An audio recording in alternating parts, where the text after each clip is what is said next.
Good morning, everybody. Good morning, ma'am. Okay, welcome to the MC class.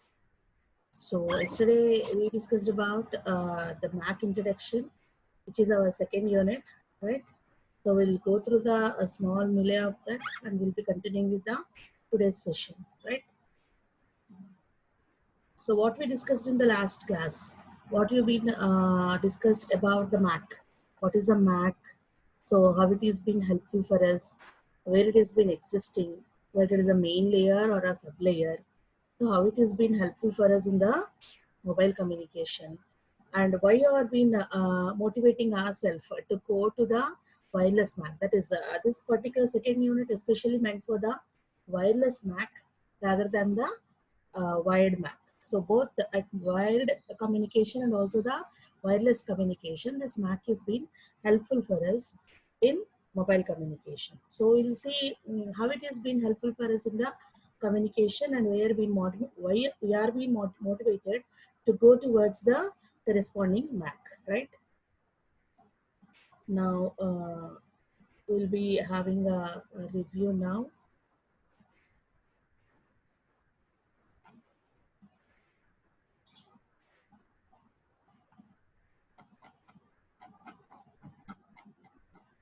So considered the medium access control as a particular subpart of the corresponding data link layer, right? We discussed that the corresponding medium access control is a sublayer of the data link layer, right? So it is going to be, 1 minute.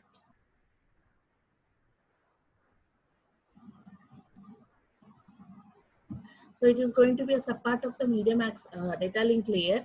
So as a part of the data link layer, how it has been serving us.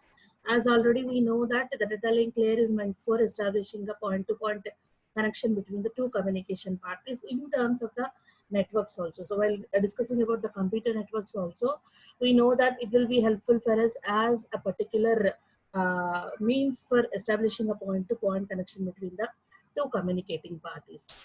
So as a part of it, as a sublayer of the particular data link layer, what this medium access control will do for us? It is going to be acting as an interface between the LLC sublayer and also the corresponding network physical layer. There is nothing but the physical layer. It has been acting as interface between the LLC and also the physical layer. So this logical link control will be also a part of the data link layer itself. So the logical link control, that is LLC, is also a sublayer of particular data link layer. Both the MAC and LLC are all the sublayers of the two or the sublayers of our data link layer. And whereas the particular MAC will be the beneath, it is going to be constituted beneath of the LLC, so that it is been acting as an interface between the LLC and also the corresponding physical layer, right? And the hardware which has been supporting for the accessing or for the operation of this Mac sublayer, for the operation of the Mac sublayer, the particular hardware which is underlying it, which is at our physical layer constitution, is called as a medium access controller. The layer is medium access control, and the hardware beneath of that particular specific communication layer is the medium access controller. So that is the one which is going to be supporting the operations of Mac. That is the medium access control. Right. And what this particular Mac is going to be doing for us, it is going to be establishing a full duplex logical connection between whenever you are using or whenever you are presenting in a multi-point communication network. When you are going to have or when you are being existing in communication network, which is a multi-point communication network, there it is going to be providing you full duplex logical establishment or logical connection in that particular communication network, which is a multi-point communication network, so that it is going to be providing all types of communication. That is unicast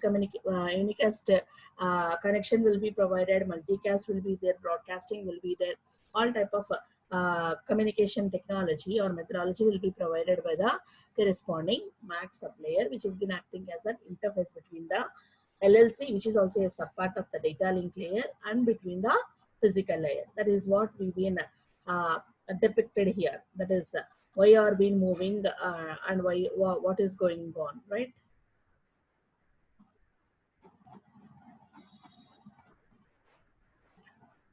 Okay, so this is how we've been simulated, how we are been predicting that particular data link layer has been divided into the logical link layer and the MAC. So that it has been acting as an interface between the logical link and the physical layer, what we discussed in the previous class, right? Right, coming to the scheme, that scheme has been followed by the MAC layer, which is working with the wired networks, working with the wired networks. While it is working with the wired transmission, it is going to be using a methodology of CSMA CD. That is nothing but the carrier sense multiple access and collision detection. So what is this carrier sense multiple access and what is this collision detection, which is the additive functionality of this CSMA. So every time the MAC layer from the data link layer, as it is a sublayer, it is going to be polling and it is going to be continuously checking the transmission media to check that whether the corresponding carrier frequency through which it wants to send the information, whether if the same frequency carrier signal is being already used by the any other source station or any other mobile station through that particular transmission media. So if any other mobile station or any other subscriber using the same carrier frequency to send the data through the particular transmission media, it will be get sensed by this MAC. So MAC is going to be sensing the carrier which it wants to use, already been used by some other user through the same transmission media, then it will be sensed by it.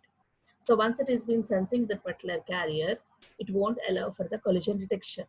That is, whenever ourself also, that is, whenever the MAC also tries to send the data through the same carrier frequency, both the channels, that is, both the users, the person who is going to be using now and the person already using that particular carrier frequency, they are being getting collide each other, so that a collision will be there. Data will not be transferred smoothly to the user from either side, that is our side and also the other subscriber. That happens. So that will be get detected and it is going to be avoiding, so that whenever it senses a carrier of the same frequency transmitting the information prior to it through that particular transmission media, then it is going to be waiting for a moment. Right? So it is going to be using by the particular MAC in the wired networks. So what are all the other problems? If you are going to be doing with the wired networks or the non-wired networks, what could be the problems while transmitting through the transmission media? Right. So obviously we know that with the distance, the corresponding signal strength will be getting decreased. It will be proportional to the square of the distance. Whenever you are going to be going through that distance, which has been squaring, obviously the signal strength is going to be getting decreased. And at the same time, every time the sender has to apply CS and CD, there is nothing but carrier sensing and collision detection has to be done with the receiver. That is, it has to be every time checked against the transmission media. And at the same time, the corresponding users, the person sender, has to check the signal strength according to the distance that he is going to be traveling. That is, his signal has to be traveled through, right? Those are the problems. And other than that, we're also having this hidden and exposed terminals. We discussed in the last class that whenever a particular terminal which is out of range of a particular sender signal, but it is being just at the border of that particular signal sending range, obviously it will be get hidden by the sender. And at the same time, the corresponding terminal which is hiding from the transmission range is also being get hidden by the corresponding sender mobile. Right here, A is going to be hidden by C and C is going to be hidden by A, whereas A and B are properly get mirrored with each other, that they are being visible to each other. They can easily transmit with each other without any conflict. So at that moment, A is not bothered about C and C is not bothered about A, but they are going to be trying to communicating with B now. So obviously B is going to be get collided with both A and B. Okay, so this is A and C are the hidden terminals. A and C are the hidden terminals to each other, but the collision is being happened at B, right? This is the hidden terminal story. And coming to the exposed terminals, what happens here, right? What happens here is nothing but C is not going to be willing to send either A or B but it's going to be sensing the signal, some carrier signal with B. So it's going to be obviously stopping for a while until A and B are communicating, or they are going to be stopping their transmission. In that case, while A and C are being hidden with each other, and A and B are known to each other, B and C are very nearer to each other, and C wants to communicate with somebody other than A and B, but A and B are continuously communicating with each other at that moment. So that C is going to be sensing some carrier is being moving over channel because of the exposure of the B which is nearer to it. So that it is going to be waiting for a while before starting the communication with some other terminal. So here B is the exposed terminal. That is B is exposed terminal. Because of the B exposed terminal, C is going to be unnecessarily waiting even though it doesn't want to communicate with B. So that hidden terminals are being causing collisions, whereas exposed terminals are making us making you to stay delay. That is unnecessarily you are going to be waiting for that particular for that particular exposed terminals, right? Up to now, this the topics that we have discussed in the last class. I'm coming to the near and far terminals. So consider the scenario here. A is been transmitting with its strength, and C is been transmitting here. What happens with this? Both sending with the same transmission power. A is been transmitting with the same power, and C is also been transmitting with the B is transmitting with the same power. What happens here? So signal strength decreases proportional to the square of the distance that we know. For example, B's signal drones out A's signal, making C unable to receive A's transmission. That is, A is being transmitting with the same power and B is also being transmitting with the same power, so that A's signals has to reach the C now. A's signal has to reach the C now, but it is going to be unable to reach the C. Why? Because of the B's transmission. Because of the B's transmission, it is having the capability of droning down. That is nothing but the suppressing the A's signal, suppressing the A's signal strength, so that it is unable to reach the C's tower. That is C's situation or the C terminal. So, and if C is, there is a one case. Second one is, if C is an arbiter for sending the writes. For example, C is the controller of the sending of the signal, and B drones out A signal to the physical layer, making C unable hear out A. That is nothing but B is again, that is, even though if C is going to be sending the signal to A, C is sending the signal to A. Again, B is also going to be droning the A without hearing with the C. So because of the distances that they are being getting apart, because of the distances that they are going to be getting apart. So in the previous case, they are going to be in the cases of hidden and exposure of their signals. Hidden and exposure of the signals because of their signal strength and whatever it is. Here, mainly the distance counts. Because of the distances itself, even though the transmission powers are being increasing, even the transmission powers are increasing by that particular terminal points, communication terminal points, one of the communication point in between the transmission is going to be suppressing our signal strength without reaching the corresponding targeted terminal. That is, A is wanting to communicate with the C and B is want to communicate with somebody. But A's signal without reaching the C is being suppressed by the B in between. Because of the distance they are being aparted. A is being far aparted with C. So that because of this particular problem, all the signals are going to be severely affecting. That is, they are not being properly reaching the receivers, right? And this is the problem where it has been existing mostly at the wireless networks using CDMA. That not only with the wired MACs, non-wired MACs also been affecting wherever you are using the CDMA, that is code division multiple access. Wherever you are using the CDMA in the wireless networks, this problem will be very severe. So that all the signals should arrive with more or less the same strength, but that particular strength will be get suppressed by the in-between transmitters who are being equally transmitting with the power related to the sender. The sender's signal strength is being get collided with the in-between transmitter's strength, so that the sending signal is not being reaching the receiver with the same strength that is being sent at the source station. Okay, so that a precise power control has to be implemented in order to boost up the signal before reaching the destination, right? This is the another problem near and far terminals. Okay, so for that one, how you are going to be seeing all the problems and all the other solutions with the other accesses. So why we are being moving to the wired max, why you are being implementing different other accessing techniques or digital accessing techniques or multiple accessing techniques in context of MAC in order to avoid all these problems. That is near far terminals, hidden and exposure terminals, how you are going to be avoiding.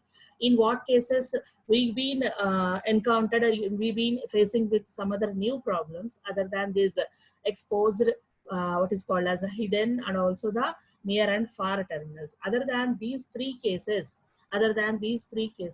what could be the problems according to the accessing methodologies that you are going to use? So we'll start with the SDME. Already we know about this space division multiple access, which will be used to slice the space among the number of users for transmission, right? Slice the available space among the number of users for the multiple communication. So here we have been talking about the wireless network itself. Here, what happens here is number of applications are being assigning the base station to a mobile phone user. That is, a particular mobile phone user will be connecting to a base station that we already know. Here, there will be number of applications that are being connecting to the same base station. That is, with the same mobile, you are been using the same base station, but you are been working with a number of applications with the same base station itself. So what happens there? The mobile phone is also going to be receiving multiple number of signals from the particular different what is called as several base stations with the different qualities. We are being sending the data from multiple number of applications through the same base station, and from the same base station, from the external environment or external network, the same mobile is going to be getting number of signals from the other base stations with different quality. So that is what happening in the space division multiple access. So the MAC algorithm has to decide which scheme has to be best implemented. That is taking into the space or taking into the frequency or taking into the time into consideration, or the code division multiple access. It has to decide. Okay, so based upon the signals that is being receiving from the multiple base stations through our own base station, we are being receiving, and through our particular base station itself, we are sending the signals with multiple number of applications, right? So what's happening here is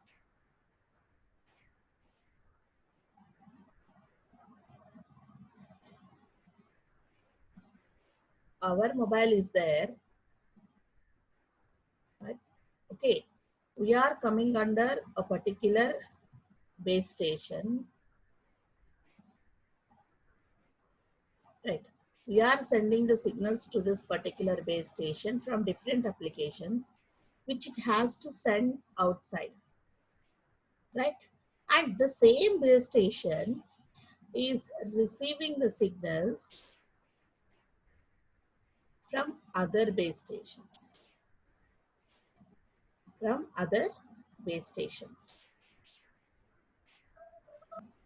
All these base stations will have individual signal strengths, and they are going to be sending different signals to this particular base station in order to reach our mobile and ourselves using different applications. We are sending various signals to the particular base station, and it has to send over these signals to the other base stations. That is, we are communicating with our friends. Who are being located with and who are being owned by different base stations. They are being sending signals to our mobile with their own base stations, connecting with their particular base stations.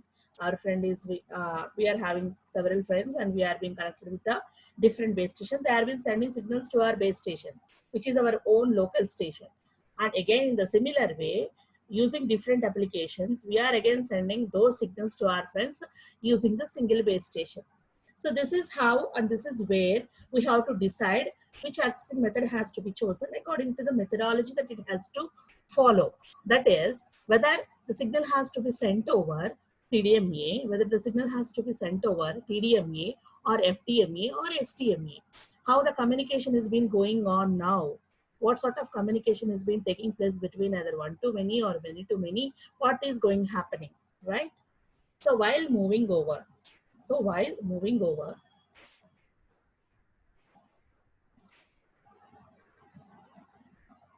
we'll be deciding that how this particular SDMA will be implemented. So SDMA is going to be implemented by forming the number of cells, number of radio cells with the sectorized antennas. Each and every cell is going to be get served and controlled by the antenna, and there you are going to be implementing the space division multiplex. That is, with the available space, all the users are being accommodated, and with the available space itself, the radio cells will be get grouped, and each and every radio cell will be get controlled or served by the sectorized antennas. That cell will be served by the antenna, and that particular antenna will be get communicated with the external world, and in that way, with the available space, the space will be sliced among number of users, and each and every cell will be get serving number of mobile users.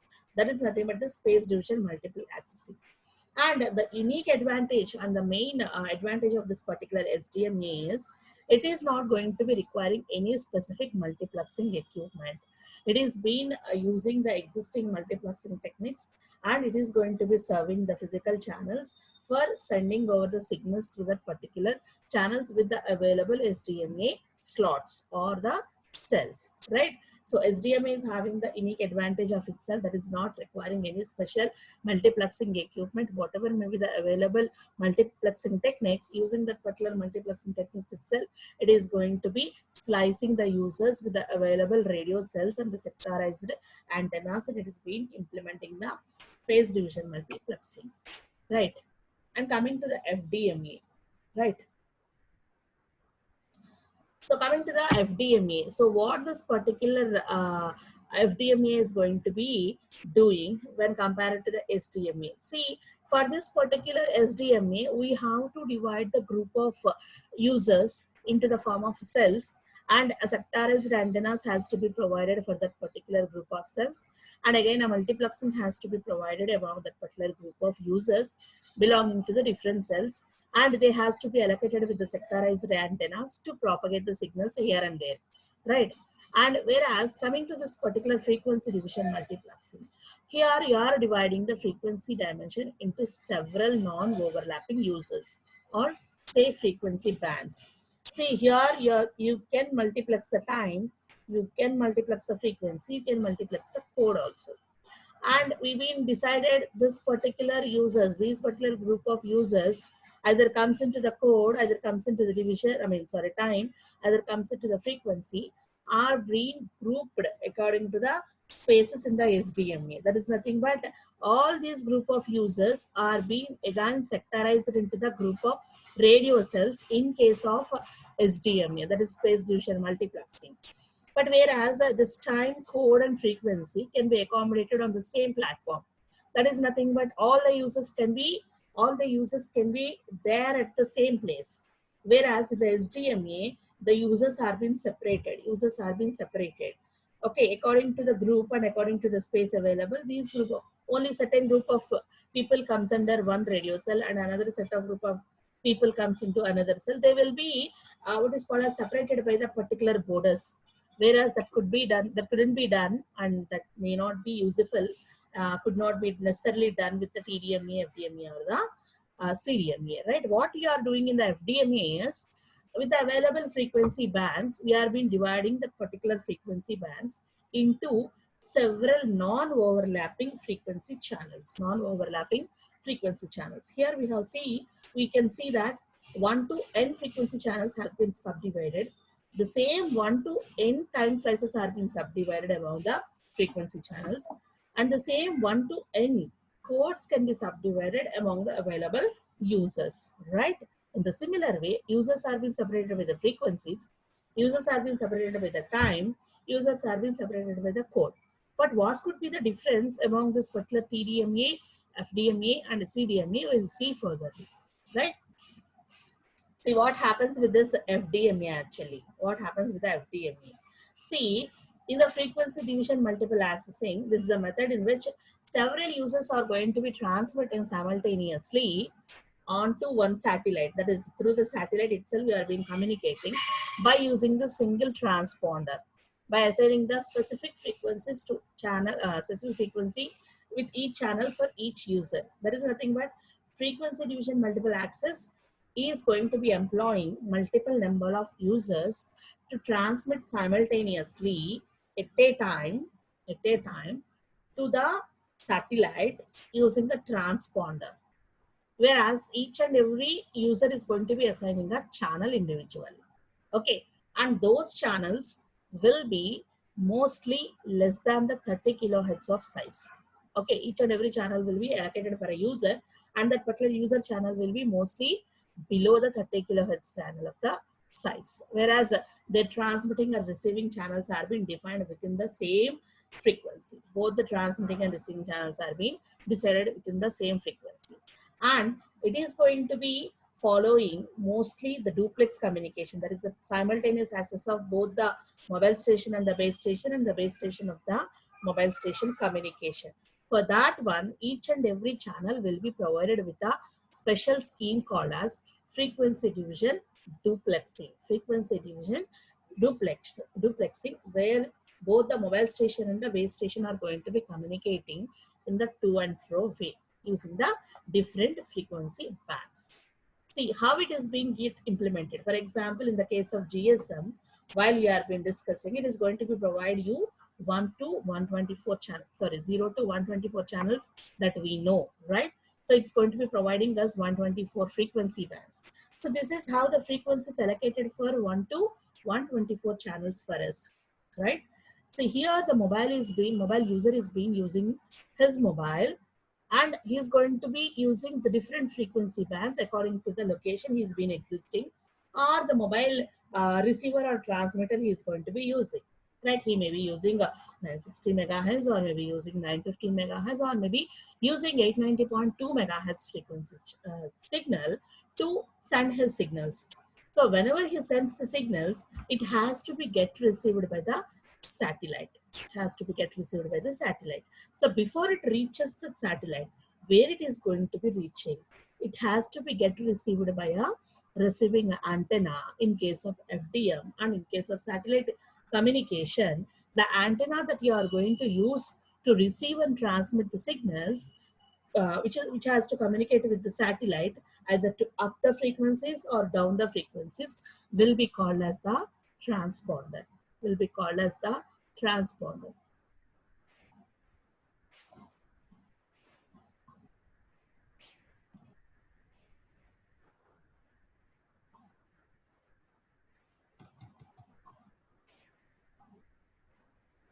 See, in the case of SDMA,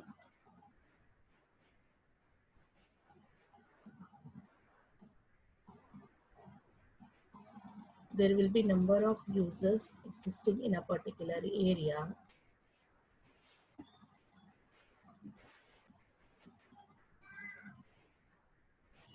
Right. And these users are going to be formed as cells. Space division is going to be done among the number of users. Space division is being done among the number of users, and each and every user will be given a sectorized antenna. Sectorized antenna. Each radio cell has been given with a sectorized antenna. See, I'm actually drawing outside the circle, but the particular sectorized antenna will be existing in their corresponding areas itself. It is coming under the corresponding radio cells itself. So using this particular antennas, multiplexing of the channels and multi-communication will be done among this particular cells. Using this antennas itself, the communication will be done among the different radio cells. This is spaces division divided among the corresponding customers or the mobile users, and their corresponding sectorized this particular antenna. డబ్బులేంటి already ఆడు ఇచ్చేసాడు See, somebody are been having noise at their background. Please mute yourself first. Right, I'm coming to the FDME. Coming to the FDME. The particular users, there will be group of users just freely lying among. But what they are doing is, each and every user will be allocated with some frequency channel. Each and user will be allocated with some frequency channel. If he wants to communicate, he will be using this particular frequency, and his signal will be reaching this antenna. And this particular antenna is going to be communicating with the satellite, right? And again, this satellite is going to be sending the signal, or it is going to be giving, or it is been receiving the signal from this particular antenna, and again it is going to be sending the signal to some other antenna, say. And this is going to be sending the signals or receiving by some other user at some frequency. All these users are going to be allocated with different frequency channels, and all these users, frequency channel users, are going to communicating with these antennas before communicating with the satellite. So the antennas which are going to be receiving and transmitting the signals in case of satellite communication, that is when you are using the satellites as a means to send and receive the signals in wireless communication, these antennas will be called as transponders. They will be called as transponders, which are going to do both the transmission and reception. Antennas, here they are being calling as the transponders when they are going to be communicating with the satellites. Here it is one of the transponder, and here it is one of the transponder, right? So user is going to be raising a signal, raising a call. That particular signal is being having some frequency which will be received by this particular transponder, and the transponder is going to be sending that signal to the satellite. This satellite may be communicating with another transponder directly, or may be communicating with some other satellite. It is going to be communicating with another transponder, and this transponder is going to be sending the signal to this particular channel of that particular user having some other frequency band. Okay, but coming to this frequency bands, what you've been done with is this frequency bands obviously with 30 kilohertz of size. This frequency bands channels is having the size of 30 kilohertz, and this particular 30 kilohertz channel is themselves is having the both the transmission and receiving channels within them. That is, to and fro communication will be done within this 30 kilohertz itself. Okay, and here the transponders, while sending the data, that is, while the mobile is going to be sending the data, this mobile station is going to be communicating with this base station. While receiving the information, the transponder will be called as base station again. Okay, so that this particular base station has to send the signals to the satellite. This transponder, as it is going to be both receiving and transmitting, we are simply calling it as transponder. Actually, it's a base station which is going to receiving the signals from the corresponding mobile user.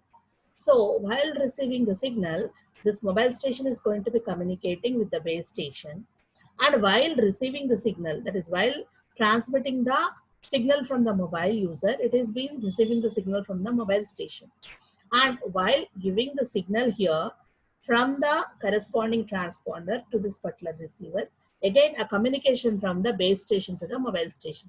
So we are having the two communications, that is mobile station to base station and base station to the mobile station. The to and fro communication will be happening in the same channel which has been accommodated for us with the size of 30 kilohertz. That is what we are being discussing, right? So for that one, each and every channel has been provided with a feature called as frequency division duplexing. with this particular technique itself, whatever the channel frequency that are being allocated for us, both the transmitting and receiving capacity can be done.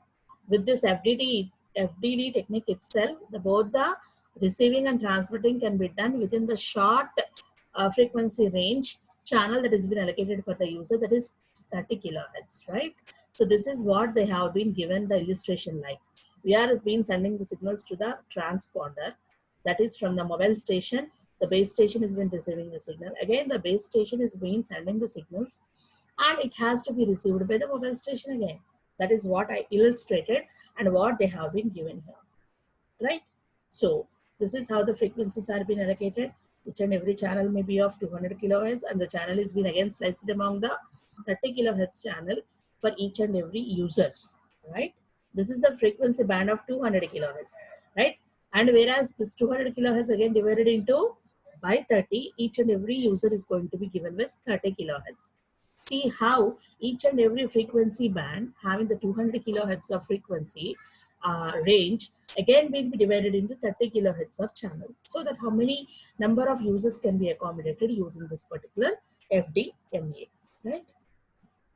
So that while you are sending the signal, that particular frequency is called as the uplink frequency from mobile station to the base station, okay, or from ground control to the satellite, okay.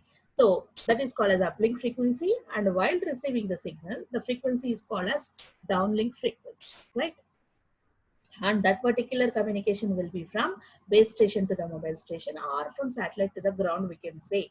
That is what we discussed. That is the frequency signals that you are being operating with while from communicating from mobile station to the base station or base station to the mobile station are called as uplink frequencies and the downlink frequencies. And usually the uplinks are being using in between 890.2 megahertz to the 950 megahertz, and downlinks will be usually from 935.2 to the 960 megahertz. These bands will be used for uplinking the frequencies and downlinking the frequencies.